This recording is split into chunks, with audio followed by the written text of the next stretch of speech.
মুসলমান ঈমান হারা হয়ে যাচ্ছে। কেন? এই আজকে কি পুজো আছে একটা ভাই জানেন আপনারা? কি পুজো বলেন?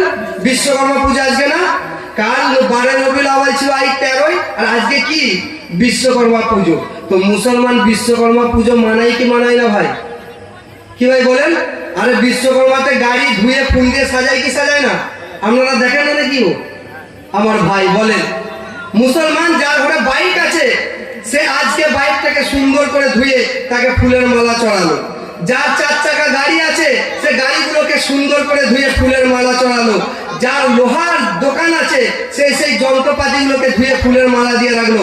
বলেন মুসলমান বিশ্বকর্মা পুজো পালন করলো কি করলো না? কি ভাই বলেন? আপনি কোন হাদিস আর কোন কোরআনে পেয়েছেন বলেন যে বিশ্বকর্মা পুজোর দিনে আপনাকে গাড়ি ধুতে হবে, আপনাকে মালা চড়াতে হবে? কোথায় পেয়েছেন বলেন, দেখাতে পারবেন কি ভাই?